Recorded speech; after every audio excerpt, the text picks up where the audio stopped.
We are looking at Hannah's breaststroke above the water, commentary by Coach Chris. First time through, I want to run it at full speed just so we can kind of see her stroke and tempo live.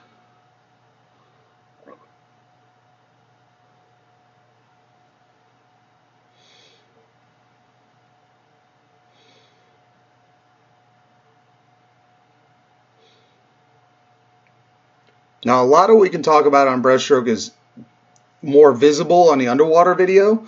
So on the above water video, we're going to touch on a few things, and then a bulk of what we're going to talk about will be on that below water video, just because the optics are so much better. Breaststroke, there's a few things we look for above water, and we're going to point those out. So one thing we've been really working on is height in the water and setting up the recovery and the drive of the kick, and timing it so that we're getting that head down and really pressing forward instead of dolphin diving. And she's doing a really good job here. You can see almost her entire upper arm is out of the water. Shoulders are shrugged slightly forward. She's getting her head low because she's already preparing for that recovery. If I were to say one thing about Hannah, one thing that you do that tends to disrupt your rhythm is you tend to rush. Once you get going, you're overworking things and you're kind of rushing a little bit too much. So we're going to notice that a little bit. You're in too much of a rush to get the head down sometimes, and it's going to kind of throw off the timing of some of your techniques. But that's not bad. That's not a hugely bad thing. It's something we can adjust. We just got to learn how to be a little more patient. That stroke looked really good. And again, the height in the water is key for the modern breaststroke. Just really setting up a real nice shoulder shrug, getting nice and tall. You know, the modern breaststroke is described, you know, the best description I like of it is the skipping stone breaststroke. We're skipping forward. We're not dolphin diving like the old breaststroke. We're trying to go underwater. And she's doing a real good job of what I would call the skipping stone breaststroke. This is what we're trying to teach. You know, she's still pressing the chest, but it's no longer that, you know, 8, 10 inches, 12 inches underwater dive.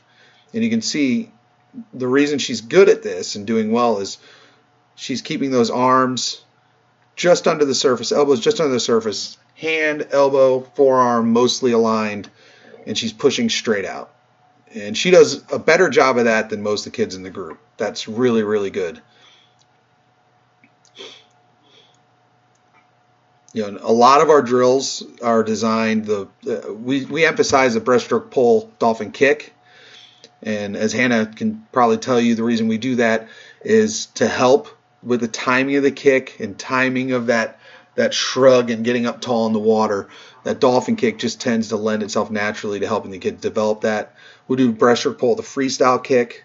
You know, we do the least of the one pull, two kick breaststroke, because that's the one where I think kids start off and they do a lot of, and they end up with that dolphin dive breaststroke because that emphasizes the press and the glide that the modern breaststroke is kind of getting away from. So she's doing a good job getting that head down. Nice landing on the wall. Turning the head just a little bit, and the shoulders are just a little high in the water. And what I try to tell the kids is they need to be a little more patient and not focus on the upper body to initiate the turn. And I think what happens, and you can see Hannah doing it here, you're initiating the turn with the whole body, shoulders, hips, knees. And when you start that turn, we just want to focus on feet and knees and bring them in and underneath us and then bring them up to the wall. The upper body will do what it has to do. You don't need to control it. It'll rotate. It'll fall back.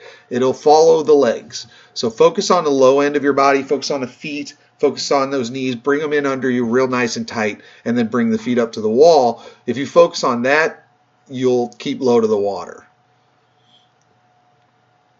It's a really good glide. This glide right here is awesome. And we'll check when we look underwater how that looks, because it's hard to tell from this angle if the path is really well, but it looks pretty solid to me. Nice sweep. Good timing of the breakout here.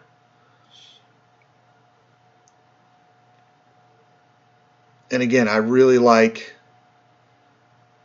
how she's setting up that recovery. I really like how she's pushing the hands forward. She's getting the head down. So that's all the stuff we're working on above water. So let's go below water, and we're going to talk about what we see there, because a lot of the fine tuning can happen underwater, and we'll see a lot more clearly the stuff we've been talking about on the underwater video.